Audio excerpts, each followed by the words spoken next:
Toyota Tacoma's reputation for reliability is legendary, but after 10 years without major changes, it had become a bit long in the tooth. So with great drama, see what I mean? Toyota is launching the new 2016 model at a Seattle press event. You know, the city 30 miles north of Tacoma. Until recently, Tacoma owned the midsize pickup market. Nissan and Honda were smaller players. Chevy, Ford, and Ram had abandoned it. Then in late 2014, General Motors rolled out the GMC Canyon and Chevy Colorado, and they were very good. Gotta love competition.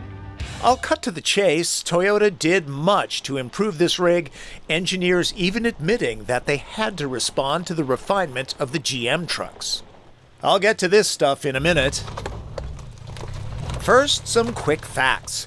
There are 2 composite bed lengths, 2 different cabs, 2 wheelbase lengths, and under a noticeably heavy hood, 2 engines, a 159-horse 4-cylinder, and this new 3.5-liter V6 with 278 horsepower and 265 pound-feet of torque.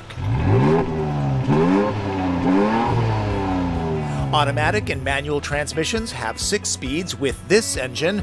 Obviously, a capable 4-wheel drive system is available. Tacoma can tow up to 6,800 pounds, so GM wins bragging rights by a skosh. The seat of my Carhartts believes Colorado and Canyon are quicker with more torque off the line. Skip Tacoma's 4-cylinder since its EPA-rated fuel economy is about the same as the V6. FYI, a full-sized Ford F-150 can get about the same gas mileage as any of these mid-sized rigs. Toyota says noise, vibration, and harshness have been reduced by over 40%. I can believe that. It's much more quiet, feels much more stout now. The refinement makes Tacoma more livable every day. That doesn't do any good when stuck in the middle of nowhere. In that case, you'll want this TRD off-road model. Using crawl control electronics, Tacoma can extricate itself automatically. The driver only needs to steer. Toyota purpose-built this venue to showcase Tacoma's abilities because it's images like this that sell trucks. All right, that's terrain that I have to believe few owners are going to try to tackle. Let's move on to something more challenging. This is a double drop? Yes, sir. Wow. Honestly, this is much steeper than it looks on a screen. That's awesome. And that is really steep. Again, crawl control is engaged. I would never believe that it could do this. I can't even see where I'm going. Equally impressive is the trip down. So remember, ease off the brake. It might slide on you, but just remember, don't hit the brake at all, or the gas. Let go, let go. Yeah. Don't hit it, because if you hit the brake, it actually disengages the traction control. Okay. So I'm not supposed to hit the brake. Nope. Which is really what I want to do right now. That is incredibly steep. Owners that never venture from pavement will appreciate that the cabin uses materials expected in modern trucks these days. For some, the seat cushions might feel a bit short, with steering wheel, rake, and reach adjustments stingy. A standard camera mount makes Tacoma the most expensive GoPro accessory money can buy. If you're often carrying adults back here, you might want to consider a full-size truck.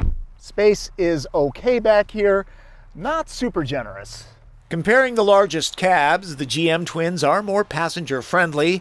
No power port here. Seats fold to carry valuables inside, but not completely flat. The tailgate is secured with a key, just not with the power locks. There'll be none of that clanging when opening it.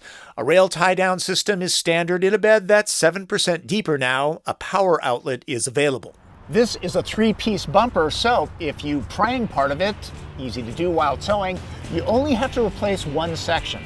Wish it had those handy foot cutouts to make bed access easier. Toyota claims drum brakes and back are better for off-road conditions, so look for those on Land Cruisers and 4Runners, right? Instead of a robust, fully boxed frame, Tacoma turns to a C-channel in the rear. Toyota says it's designed to flex for a smoother ride. Okay. Tacoma is much improved and quite capable with something it hasn't had in years: competition. GM has more tricks up its sleeve, and new Nissan and Hondas are waiting in the wings. In the mid-sized class, competition is a very good thing. In addition to loads more high-strength steel, Toyota did a commendable job of making Tacoma more aerodynamic this time around, reducing drag by a significant 12%. There's a new air dam up front that doesn't interfere with ground clearance. The rear of the bed is shaped like a spoiler. This is a baffle between the bed and cab, and these are small fins that Toyota likes to use on all their vehicles. Finally, if you look off into the distance, you'll see Mount Rainier, which the Native Americans called Mount Tahoma. European settlers couldn't pronounce that very well, so it became, you guessed it, Tacoma. I summited that hill on my 30th birthday, which was just 5 years ago. Right. There you go. That's my quick look at the new 2016 Toyota Tacoma. And even if you are brand loyal, whether it's Chevrolet or Ford or Toyota or Nissan, I highly suggest you go out and test drive before you buy. That way you know that the vehicle that is in your driveway is the one that's right for you. That's Driven. I'm Tom Volk.